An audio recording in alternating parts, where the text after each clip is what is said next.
By March of 2011, Syria became the next target for regime change, carried out by the United States, NATO, and their puppet states in the region. After successfully overthrowing Muammar al-Gaddafi from power in Libya by October 23rd of 2011, they intended to use this regime change model for future military adventures. Yeah, I think that's what denuclearization means, and we have very much in mind the Libya model from 2003, 2004. Well, it was back in 2003 that Libya agreed to eliminate its weapons of mass destruction. RT's Murad Gazdiev takes a look at how all of that turned out. Remember the Colonel Gaddafi.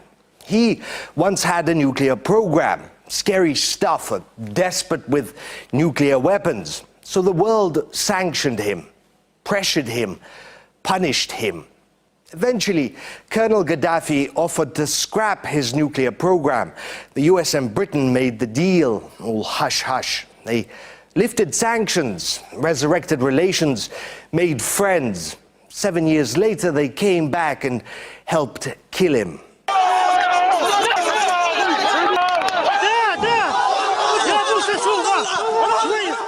So, I mean, that is the land of unconfirmed. Yes, we came, we saw, he died. He died painfully, tortured, alone in the desert, his army having been obliterated by the US, Britain, and allies. His murderers, freedom fighters they called them then, would go on to plunge Libya into anarchy, killing thousands. Many earned a place on terror lists. Later, pundits in America, in Europe, in Korea would write that perhaps Gaddafi giving up the only weapon that could have protected him was a bad idea. In fact, it's been a mess since the very fall of Gaddafi, and this is the kind of story that makes me sick to my stomach to see a country that was no utopia, it was no nirvana, and Gaddafi was no angel or saint descended from heaven, but Libya certainly was not the hellhole that it is now. And all the people who were crying crocodile tears, oh, won't someone save the poor little Libyan children? And oh, the Libyan people are suffering from this brutal, oppressive tyrant, haven't written a single word about Libya since mission accomplished, Gaddafi's gone, we got our military objective. I don't care about Libya anymore. So let's transpose that 6 years forward to 2017. Does that remind you of any situations going on right now? Oh, that's right. Oh, we have to save the Syrian people from Assad, who obviously chemical weaponed his own people on the eve of the peace talks. There's no question about it, although we have zero proof of that whatsoever, and you shouldn't ask for any, and if you do, you're a Russian agent who deserves to go to hell. This happened because of us. These 600,000 are not just incidental. We started a war to overthrow a regime. It was covert. It was Timber Sycamore. People can look it up, the CIA operation, together with Saudi Arabia. Still it's shrouded in secrecy, which is part of the problem in our country.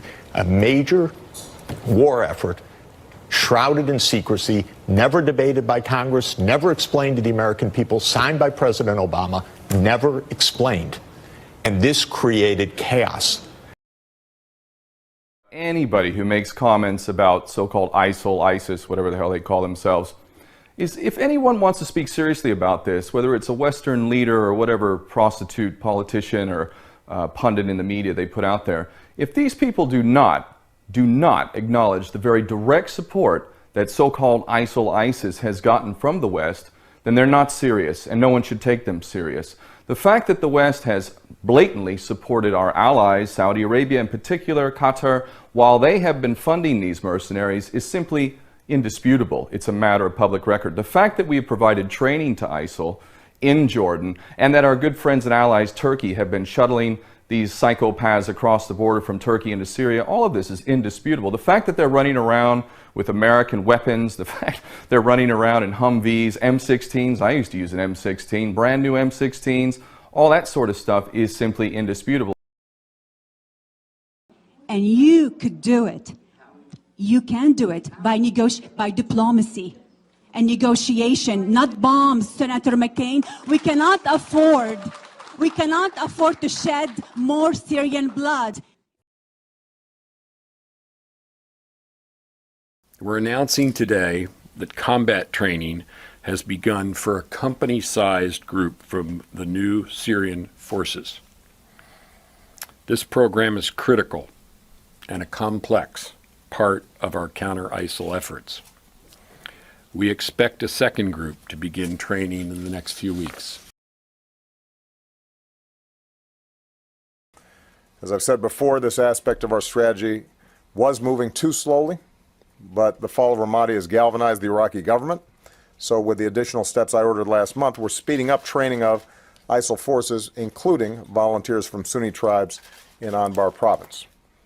More Sunni volunteers are coming forward.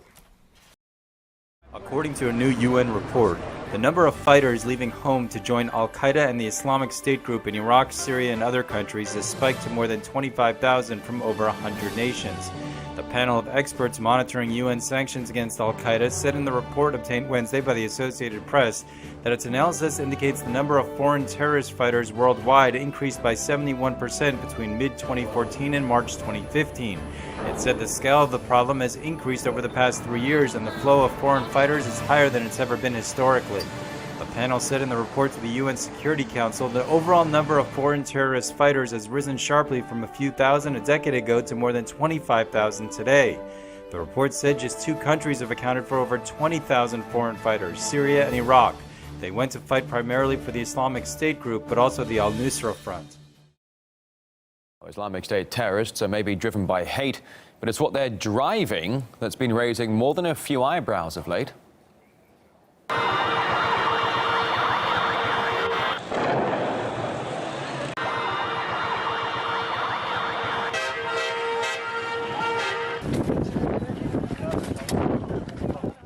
Among all the car brands available, and perhaps to its disappointment, Toyota has proven to be most popular with the jihadists. Washington is now pressing the Japanese car maker on why so many of its vehicles are ending up in ISIL's hands. Well, last year, the U.S. was reported to have sent a fleet of Toyota trucks to militants from the Free Syrian Army. The vehicles were part of a large aid delivery to the so-called moderate Syrian opposition. And on Monday, a U.S. military cargo plane airdropped more than 50 tons of ammunition to rebel groups. And throughout the conflict, Washington also supplied them with anti-tank missiles and grenades. And it's not the only nation to have provided rebel groups with the support. The UK supplying body armor and SUVs worth millions. And that's despite the Free Syrian Army commanders previously admitting to collaborating with Islamic State and attacking government positions in Syria. It's true, but I think we have to step back and not put this in partisan terms. This is a U.S. mistake that started 7 years ago. And I remember the day on your show when President Obama said, Assad must go. And I looked at you and Joe and I said, huh? How's he going to do that?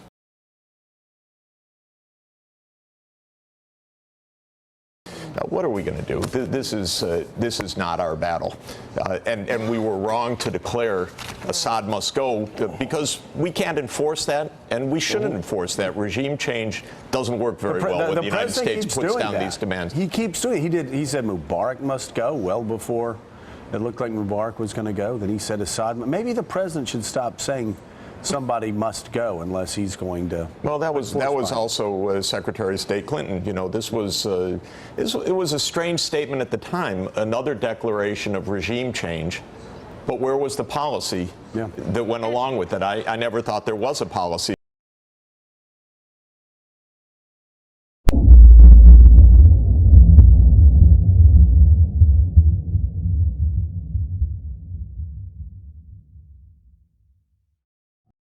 I remember the day on your show when President Obama said Assad must go, and I looked at you and Joe and I said, huh? How's he going to do that? Where's the policy for that? Right. And we know they sent in the CIA to overthrow Assad. The CIA and Saudi Arabia together in covert operations, tried to overthrow Assad. It was a disaster. We, through the CIA and the Europeans, are funding the rebellion, putting in arms and doing other things, and this is causing massive destruction, but it's not changing the political balance. It's only putting the Syrian people in the middle of this incredible violence. And we went into this as a proxy war against Iran. This wasn't really about Assad from the beginning. This was about Iran.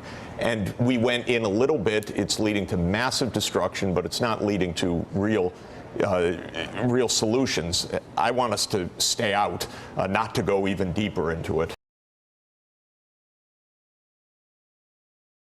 But ending the fight means that we stop trying to overthrow a government, that we stop trying to support rebels who are committed to overthrowing the government. That is where this war continues, because we, to this day, back rebels that are trying to overthrow a government contrary to international law, contrary to the UN Charter, contrary to common sense, contrary to practical path. We can't do it. And it's just creating ongoing crisis to the extent of facing an imminent confrontation with Russia. In reality, we were close to have direct conflict between the Russian forces and the American forces. Fortunately, it has been avoided, not by the wisdom of the American leadership, by the wisdom of the Russian leadership. What about the option of controlling the airspace so that barrel bombs cannot be dropped? All the options. What do you think of that option, sir? Right now, Senator, for us to control all of the airspace in Syria would require us to go to war against Syria and Russia. That's a pretty fundamental decision that certainly I'm not going to make.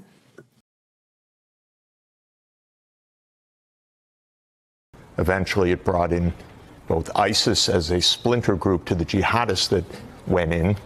It also brought in Russia. So we have been digging deeper and deeper and deeper. What we should do now is get out and not continue to throw missiles, not have a confrontation with Russia. 7 years has been a disaster under Obama, continuing under Trump. This is what I would call the permanent state.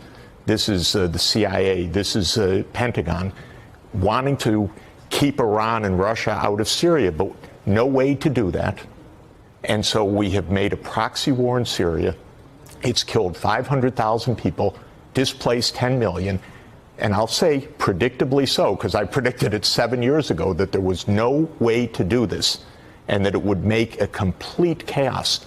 So what I would plead to President Trump is get out.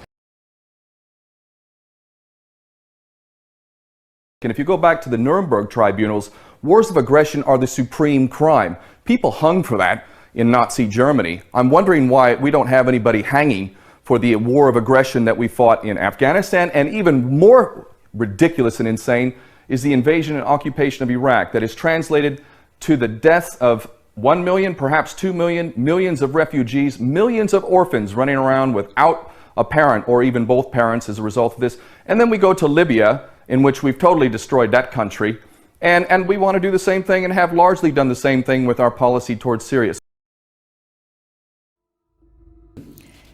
The transition to democracy in Syria has begun, and it's time for Assad to get out of the way. As President Obama said this morning, no outside power can or should impose on this transition.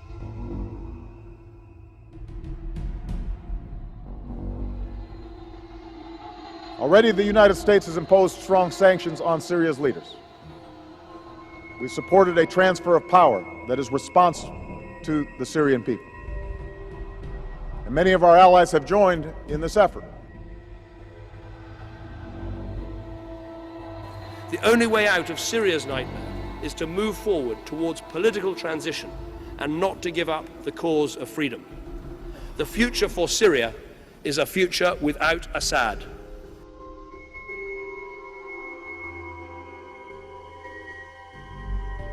create the kind of international pressure and environment that encourages the current Syrian regime to step aside so that a more democratic process of transition can take place inside of Syria.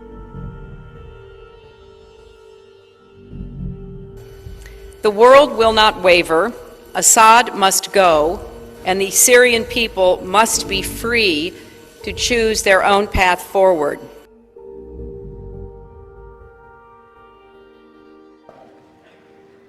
And as we meet here, we again declare that the regime of Bashar al-Assad must come to an end so that the suffering of the Syrian people can stop and a new dawn can begin.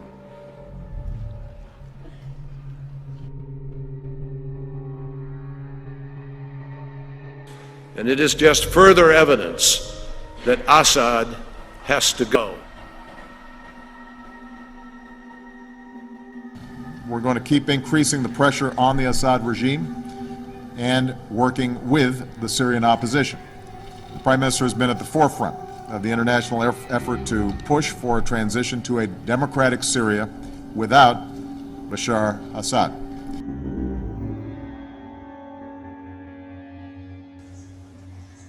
I know there are those who've been frustrated by our unwillingness to use our military might to depose Assad and believe that a failure to do so indicates a weakening of American resolve in the region.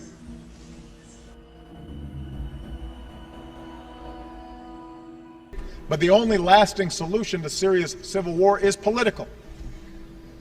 An inclusive political transition that responds to the legitimate aspirations of all Syrian citizens, regardless of ethnicity, regardless of creed.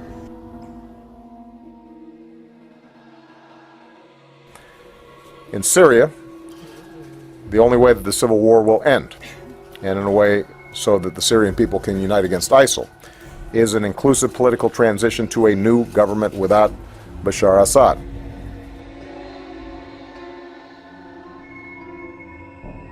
But realism also requires a managed transition away from Assad and to a new leader. And an inclusive government that recognizes there must be an end to this chaos so that the Syrian people can begin to rebuild.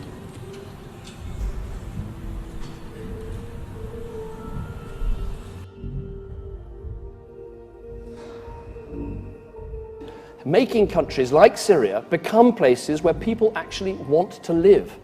That means having a government that's not terrorizing its people, and that is why Assad must go.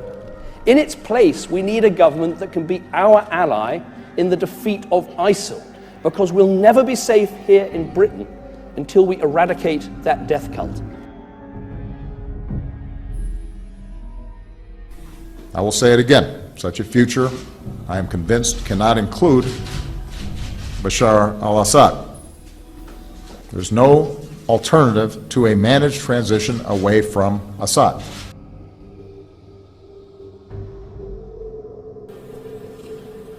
But it also means that in a place like Syria, where there is no ultimate military victory to be won, we're going to have to pursue the hard work of diplomacy that aims to stop the violence and deliver aid to those in need, and support those who pursue a political settlement and can see those who are not like themselves as worthy of dignity and respect.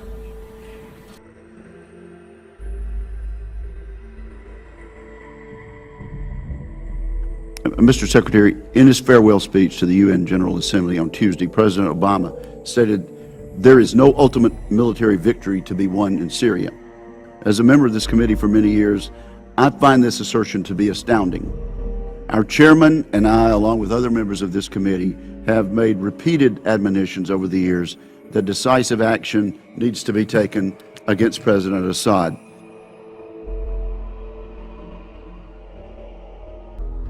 And then to work collectively with our partners around the world through a political process that would lead to Assad leaving. So that's why we are not presupposing how that occurs. But I think it is clear that we see no further role for the Assad regime longer term.